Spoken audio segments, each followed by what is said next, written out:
فرمان مصطفیٰ صلی اللہ علیہ وسلم میں بے شک اللہ تبارک و تعالیٰ نے رمضان کے روزے تم پر فرض کیے اور اس میں قیام تمہارے لیے سنت قرار دیا۔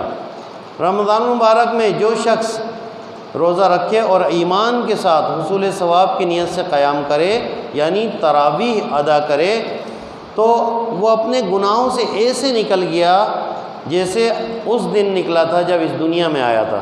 اپنی ماں کے پیٹ سے پیدا ہوا تو اس دن بالکل پاک صاف آیا تھا، تو ایسے ہی جو ہے وہ گناہوں سے نکل گیا۔ تو الحمدللہ عز و جل رمضان مبارک میں جہاں ہمیں بے شمار نعمتیں ملتی ہیں وہیں ہمیں تراویح کی نعمت بھی حاصل ہو جاتی ہے، اور یہ بہت زبردست سنت ہے۔ اور اس کے کیا کہنے ہیں، اللہ کے پیارے حبیب صلی اللہ تعالیٰ علیہ وسلم ارشاد فرماتے ہیں جس نے میری سنت سے محبت کی اس نے مجھ سے محبت کی، اور جس نے مجھ سے محبت کی وہ جنت میں میرے ساتھ ہوگا۔ تو تراویح کیا ہے، یہ سنت ہے، تو اس سے ہم محبت کریں گے، اس پہ عمل کریں گے تو یہ سنت سے محبت ہے، اور سنت سے محبت کرنے والا جنت میں حضور کے ساتھ ہوگا۔ کتنی بڑی سعادت ہے۔ تراویح سنت موقدہ ہے، اور اس میں کم از کم ایک بار قرآن شریف ختم کرنا یہ سنت موقدہ نہیں ہے، بلکہ یہ جو ہے سنت ہے۔ تو تراویح کی 20 رکعتیں یہ سنت موقدہ ہیں، اور ایک مرتبہ قرآن سن لینا یہ سنت ہے۔ ہمارے امام اعظم ابو حنیفہ رحمۃ اللہ تعالیٰ علیہ، ان کو قرآن سے کتنا شغف تھا، اور ہمارے بہت سارے بزرگان دین ماہ رمضان میں قرآن کا بہت اہتمام کیا کرتے، تلاوت قرآن بہت کثرت سے کیا کرتے۔ امام اعظم ابو حنیفہ کے بارے میں ملتا ہے کہ آپ ماہ رمضان میں 61 بار قرآن ختم کرتے، 61 بار پورے ماہ رمضان میں۔ ایک مرتبہ دن میں قرآن ختم کرتے، ایک مرتبہ رات میں، اور ایک مرتبہ تراویح میں قرآن سناتے، اور ایک قرآن آپ عید کے دن بھی پڑھا کرتے تھے۔ تو عید کے دن کو قرآن کو ملا کے 62 مرتبہ قرآن مجید ختم کیا کرتے تھے۔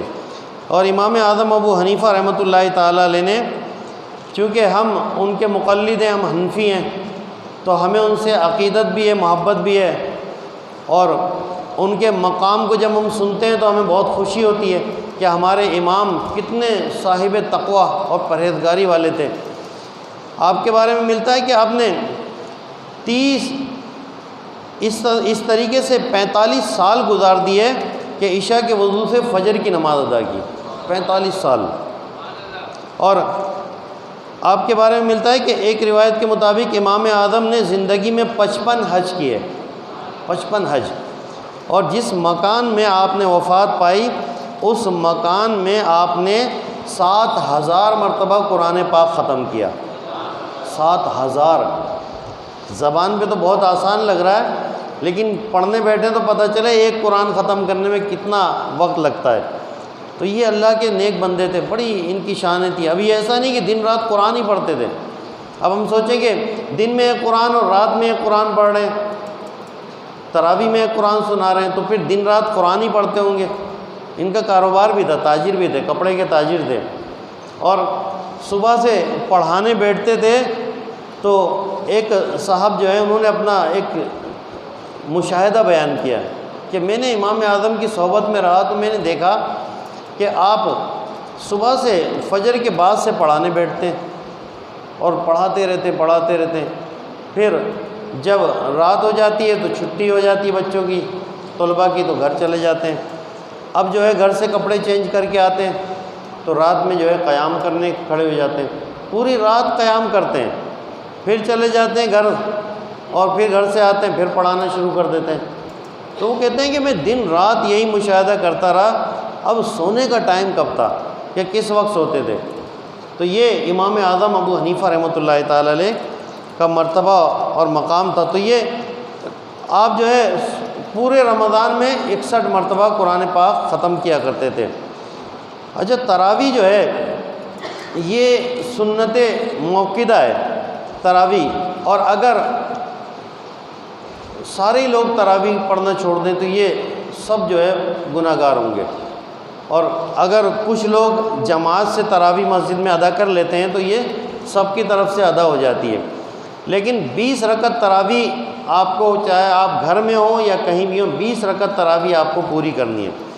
اللہ کے محبوب صلی اللہ علیہ وسلم نے ارشاد فرمایا کہ آپ نے خود بھی تراویح ادا فرمائی اور اسے پسند بھی فرمایا۔ چنانچہ صاحب قرآن مدینہ کے سلطان رحمت عالمیان صلی اللہ علیہ وسلم رمضان المبارک آپ نے فرمایا کہ جو ایمان اور طلب ثواب کے لیے رمضان میں قیام کرے اس کے پچھلے گناہ بخش دیے جائیں گے۔ پھر سرکار دو عالم صلی اللہ علیہ وسلم نے اس اندیشے کی وجہ سے اس کو ترک فرمایا کہ کہیں امت پر تراویح فرض نہ کر دی جائے۔ آپ تراویح پڑھتے لیکن پھر آپ نے ترک بھی فرمایا کہ کہیں ایسا نہ ہو کہ امت پہ تراویح فرض کر دی جائے تو امت جو ہے مشقت میں پڑ جائے کہ 20 رکعت تراویح۔ بخاری شریف کی حدیث ہے، حضرت سیدنا امیر المومنین فاروق اعظم رضی اللہ تعالیٰ عنہ نے اپنے دور میں ماہ رمضان مبارک کی ایک رات مسجد میں دیکھا کہ لوگ جدا جدا نماز تراویح ادا کر رہے ہیں۔ اب جو لوگ پوچھتے ہیں کہ 20 رکعت تراویح کہاں سے ہے تو آپ جو ہے یہ حوالہ دے سکتے ہیں، بخاری شریف کی حدیث ہے۔ امام اعظم حضرت سیدنا امیر المومنین فاروق اعظم رضی اللہ تعالیٰ عنہ کے دور میں اس طرح تراویح باقاعدہ شروع ہوئی۔ تو آپ نے دیکھا کہ ایک رات لوگ متفرق ہو کے جدا جدا ہو کے نماز تراویح ادا کر رہے ہیں، تو آپ نے خیال فرمایا کہ میں چاہتا ہوں کہ ان سب کو ایک امام کے ساتھ جمع کر دوں، کہ کچھ لوگ امام کے پیچھے ہیں، کچھ اکیلے ہیں، کچھ تنہا پڑھ لیں، الگ الگ مسجد میں نماز پڑھ رہے ہیں، ایک امام پر جمع کر دوں۔ لہذا آپ نے حضرت سیدنا ابی بن کعب رضی اللہ تعالیٰ عنہ کو سب کا امام بنا دیا۔ پھر جب دوسری رات تشریف لائے دیکھا کہ لوگ باجماعت نماز ادا کر رہے ہیں، تراویح جو ہے باجماعت ایک ساتھ ایک امام کے پیچھے پڑھ رہے ہیں، تو آپ خوش ہوئے اور خوش ہو کر آپ نے جو الفاظ ادا کیے وہ یہ تھے، نعم البدعۃ ھذہ، یعنی یہ اچھی بدعت ہے۔ بخاری شریف جلد 1 صفحہ نمبر 655 اور حدیث نمبر 201۔ تو یہ بخاری شریف کی حدیث ہے جس میں آپ نے فرمایا کہ یہ اچھی بدعت ہے۔ تو لوگ آج کہتے ہیں کہ بدعت جو ہے وہ تو گمراہی کی طرف لے جاتی ہے، ہر بدعت گمراہی کی طرف لے جاتی ہے، تو یہ بخاری شریف کے تو الفاظ ہیں۔ لوگ بخاری شریف کو زیادہ مانتے ہیں کہ بخاری میں کہاں آیا، بخاری میں بتاؤ، تو بخاری میں جو چیزیں آتی ہیں پھر ان کا بھی انکار کر دیتے ہیں۔ تو نعم البدعۃ ھذہ، یہ اچھی بدعت ہے۔ تو اس سے پتہ چلا کہ بدعت بھی جو ہے اچھی ہوتی ہے۔ اب ہم تو یہی سنتے رہے کہ ہر بدعت گمراہی ہے، ہر بدعت گمراہی ہے، تو اگر ہر بدعت گمراہی ہو جائے تو بہت سارے ایسے کام ہیں جو ہم مشکل میں پڑ جائیں گے، دینی کام بھی اور دنیاوی کام بھی۔ اب اگر ان لوگوں سے جو یہ کہتے ہیں، میں مختصراً اس پہ بدعت کے بارے میں ذرا سی تھوڑی سی آپ کو تفصیل بتا دوں، پھر موضوع ہمارا یہی تراویح ہے۔ تو جو لوگ کہتے ہیں کہ ہر بدعت گمراہی ہے، تو ان سے ایک سوال ہے کہ اگر ہر بدعت گمراہی ہے تو بدعت کی تعریف کیا ہے؟ پھر آپ تعریف پوچھیں تو وہ تعریف یہ کریں گے کہ جو کام نبی پاک صلی اللہ علیہ وسلم کے زمانے میں نہیں ہوا، صحابہ کرام نے نہیں کیا، وہ بدعت ہے۔ تو پھر اسی تعریف پر رہتے ہوئے اگر ہم دیکھیں تو صحابہ کرام نے قرآن مجید فرقان حمید اعراب والا نہیں پڑھا کبھی بھی، زبر زیر والا قرآن مجید صحابہ کرام نے نہیں پڑھا۔ اسی طرح پورا قرآن مجید جو جمع ہے کتابی شکل میں، اس طرح کا جو صورتوں کے نام ہیں اعراب لگے ہوئے ہیں، رموز و اوقاف ہے، کہاں رکنا ہے، کہاں پہ سے دوبارہ شروع کرنا ہے، یہ ترتیب جو ہے صحابہ کرام کے دور کی نہیں ہے۔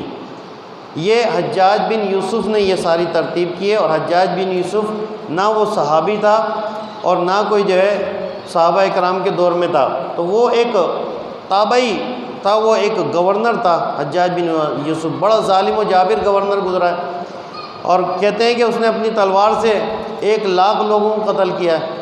تو اس نے ایک کام یہ بھی اچھا کر دیا، جہاں اس کے ظلم اتنے ہیں کہ اگر پوری امت کے ظالموں کو جمع کیا جائے تو ایک پلڑے میں سب کو رکھ دیا جائے، حجاج بن یوسف کو ایک میں، تو وہی پلہ بھاری ہوگا جو حجاج بن یوسف کا ہوگا، اتنا ظالم تھا۔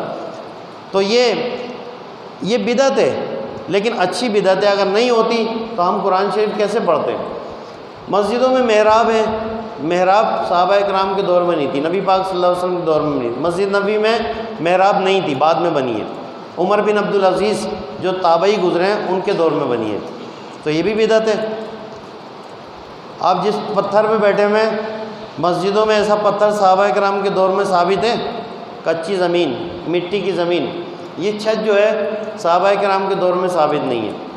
چھت جو ہے وہ کھجوروں کی چھال کی چھت ہوا کرتی تھی، چٹائی کی چھت ہوتی تھی۔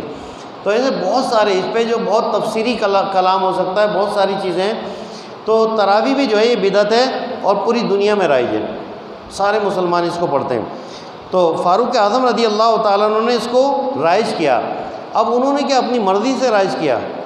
انہوں نے اپنی مرضی سے رائج نہیں کیا، بلکہ انہوں نے بھی ایک حدیث پاک کے ذریعے اس کو رائج کیا، اور وہ حدیث پاک مسلم شریف کی ہے کہ تم میں سے جو شخص اسلام میں اچھا طریقہ نکالے گا تو جتنے لوگ اس پر عمل کریں گے ان سب کے برابر اس کو ثواب ملے گا، اس کو اپنا ثواب بھی ملے گا، اور قیامت تک جتنے لوگ عمل کرتے رہیں گے۔ فاروق اعظم رضی اللہ تعالیٰ عنہ کو کتنا ثواب مل رہا ہوگا؟ قیامت تک جتنے تراویح پڑھتے رہیں گے سب کا ثواب ملتا رہے گا۔ کتنی زبردست جو ہے یہ فضیلت ہے۔ تو کوئی بھی اچھا کام جو ہے وہ ہمیں ایسا ایجاد کر دینا چاہیے تو وہ جاری رہے، تو وہ ہمارے لیے صدقہ جاریہ ہے۔ اسی طرح مسلم شریف کی حدیث میں یہ بھی ہے کہ جس نے کوئی برا کام نکالا، اسلام کے خلاف کام نکالا، شریعت سے ٹکرانے والا، تو جب تک لوگ اس پر عمل کرتے ہی رہیں گے اس کو اپنا بھی گناہ ملے گا اور سب کا گناہ ملے گا، سب کے برابر جو ہے اس کو گناہ ملے گا۔ تو یہ اس حدیث پاک کے تحت عمر فاروق رضی اللہ تعالیٰ عنہ نے حدیث کا سہارا لیتے ہوئے تراویح کو رواج دیا۔ تراویح ہر عاقل و بالغ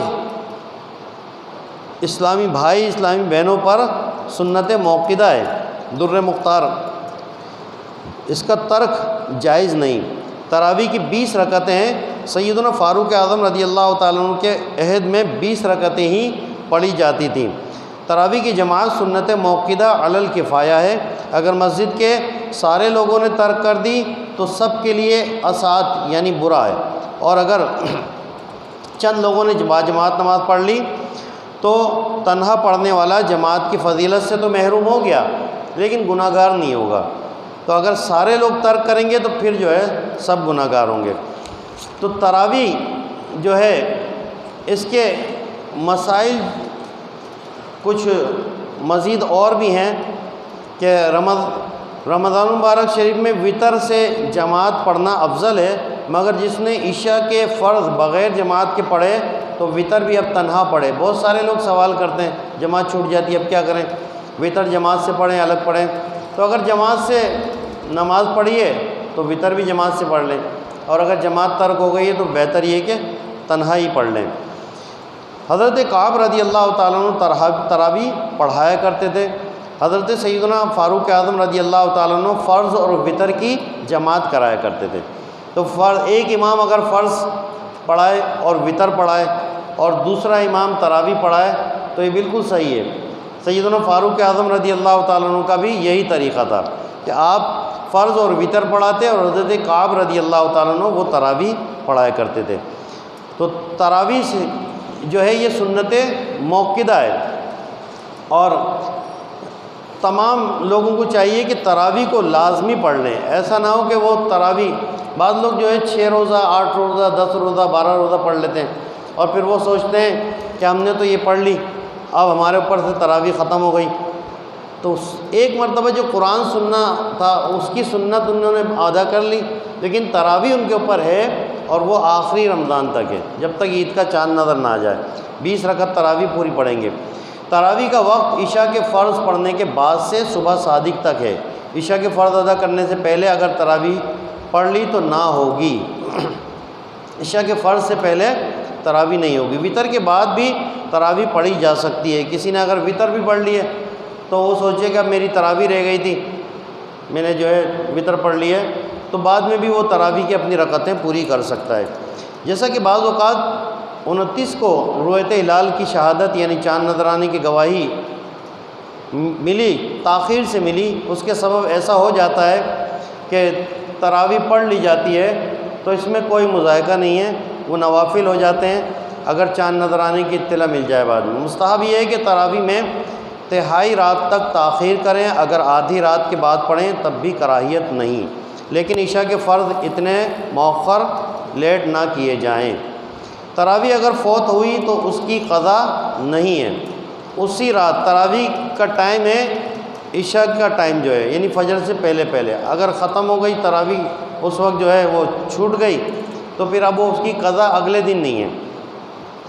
بہتر یہ کہ تراویح کی 20 رکعتیں دو دو کر کے پڑھیں، 10 سلام کے ساتھ ہی ادا کریں، اور تراویح کی 20 رکعتیں ایک سلام کے ساتھ بھی ادا کی جا سکتی، مگر ایسا کرنا مکروہ تنزیہی ہے، تو ایسا عموماً ہوتا بھی نہیں ہے، لیکن اگر کوئی کر بھی دیتا ہے تو یہ مکروہ عمل ہے۔ تراویح کی 20 رکعتیں ایک سلام کے ساتھ پڑھنا یہ مکروہ ہے۔ ہر 2 رکعت پر قاعدہ کرنا فرض ہے، ہر قاعدے میں اتحیات کے بعد درود شریف بھی پڑھیں، اور طاق رکعت یعنی پہلی، تیسری اور 5ویں رکعت میں تعوذ و تسمیہ بھی پڑھے۔ یہ اس صورت میں جب کوئی شخص ایک ساتھ ملا کے پڑھ رہا ہے تو وہ مکروہ عمل ہے، لیکن کوئی پڑھ لے گا تو اس طرح ہو جاتی، لیکن ہے مکروہ۔ بہتر یہ کہ وہ 2 کر کے ہی اپنی نیت باندھے۔ جب 2 رکعت کر کے پڑھ رہا ہے تو ہر 2 رکعت پر الگ الگ نیت کرے، اور ہر 20 رکعتوں کی ایک ساتھ نیت کر لی تب بھی جائز ہے۔ ابتداءً اگر 20 رکعتوں کی نیت بھی کی ہے تو جب بھی ہو جائے گی، لیکن افضل یہ ہے کہ جب بھی کھڑے ہوں ہر رکعت جب 2 رکعت کی نیت باندھیں تو 2 رکعت پڑھنا شروع کریں تو اس کی نیت کریں۔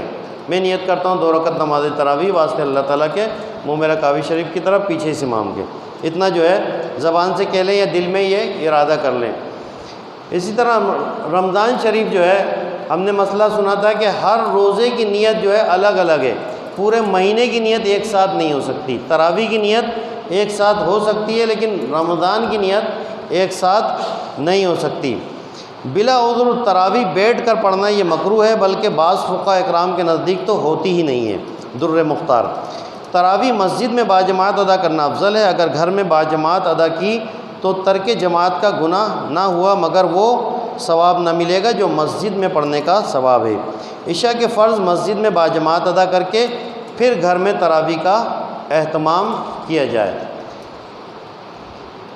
تاکہ ختم میں نقصان نہ ہو۔ امام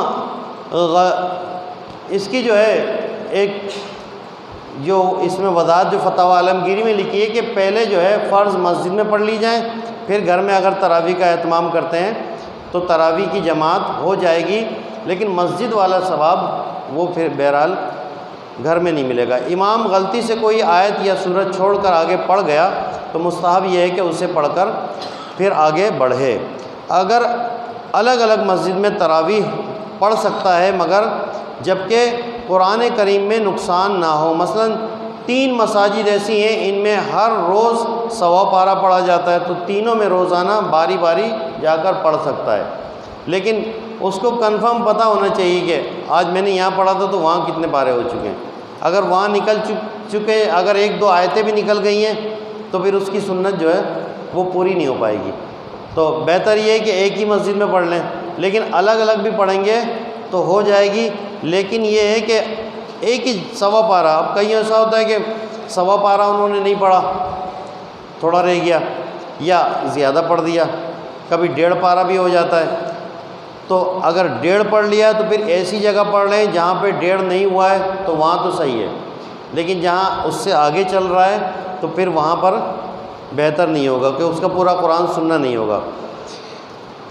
2 رکعت پر بیٹھنا بھول گیا تو جب تک تیسری کا سجدہ نہ کیا ہو بیٹھ جائے، آخر میں سجدہ سہو کر لے، اور اگر تیسری کا سجدہ کر لیا ہے تو 4 پوری کرے، مگر یہ 2 شمار ہوں گی، ہاں 2 پر قاعدہ کیا تھا تو 4 ہو جائیں گی۔ بسا اوقات تراویح میں غلطی ہو جاتی ہے، دوسری پر بیٹھنا بھول گئے، تیسری پہ کھڑے ہو گئے، تو تیسری پہ اگر کھڑے ہو چکے ہیں، کسی نے لقمہ دیا یاد آ گیا تو واپس بیٹھ جائیں، اور پھر جو ہے آخر میں سجدہ سہو کریں، نماز ہو جائے گی۔ لیکن اس صورت میں جب تک تیسری کا سجدہ نہیں کیا، اگر تیسری کا سجدہ کر چکے ہیں تو اب کسی نے بتایا تو پھر اس رکعت کے ساتھ ایک اور ملائیں، اور پھر ملا کے جو ہے 4 پوری کریں۔ اگر بیچ میں آپ نے قاعدہ کر لیا تھا 2 رکعت میں تو پھر 4 ہو جائیں گی، ورنہ پھر وہ 2 ہی شمار ہوں گی۔ اس میں اگر 4 میں جو قرآن پڑھا ہے تو اس کو دوبارہ سے اس کو ریوائز کرنا پڑے گا۔ 3 رکعتیں پڑھ کر سلام پھیرا، اگر دوسری پر بیٹھا نہیں تھا تو نہ ہوئی، ان کے بدلے کی 2 رکعتیں دوبارہ پڑھے۔ 3 رکعت پر سلام پھیرا، دوسری پہ نہیں بیٹھے تھے، قاعدہ آخرہ نہیں کیا تھا۔ اس میں ہر 2 رکعت پہ جو بیٹھنا ہے نا وہ قاعدہ آخرہ ہے، یعنی فرض جو ہوتا ہے، ایک قاعدہ اولا ہوتا ہے، قاعدہ آخرہ۔ جیسے 4 رکعت والے فرض پڑھنے عشاء کے، تو 2 پہ بیٹھیں گے تو وہ قاعدہ اولا ہے، وہ واجب ہے، اور جو 4 پہ بیٹھیں گے وہ قاعدہ آخرہ ہے، وہ فرض ہے۔ تو اگر جو ہے 3 رکعت پڑھی تھی اور دوسری پہ قاعدہ نہیں کیا تھا تو پھر اب وہ ساری کی ساری نمازیں دوبارہ پڑھنی پڑیں گی۔ اسی طرح اگر لوگوں کو شک ہو کہ 20 رکعت ہوئیں یا 18 تو 2 رکعت تنہا تنہا پڑھ لیں۔ افضل یہ کہ تمام شفعوں میں قرأت برابر ہوں، اگر ایسا نہ کیا جب بھی حرج نہیں۔ اسی طرح ہر شفعہ میں 2 رکعت پر مشتمل ہوتا ہے، اس کی پہلی دوسری رکعت کی قرأت مساوی یعنی یکساں ہو، دوسری کی قرأت پہلی سے زائد نہیں ہونی چاہیے۔ ایک شفعہ یعنی 2 رکعت کے بعد ایک شفعہ ہو گیا، تو اب یہ بہت تھوڑا مشکل سا عمل ہے، حفاظ کے لیے بھی مشکل ہے کہ وہ بالکل برابر پڑھیں۔ وہ اپنی ترتیب سے جس طرح ان کو یاد ہوتا ہے اسی ترتیب سے پڑھتے رہتے ہیں، کیونکہ اگر وہ اس کو چینج کرتے ہیں تو پھر بھولنے کا اندیشہ ہو جاتا ہے۔ امام و مقتدی ہر 2 رکعت کی پہلی میں ثنا پڑھیں، امام اعوذ باللہ اور بسم اللہ پڑھے اور اتحیات کے بعد درود ابراہیم اور دعا بھی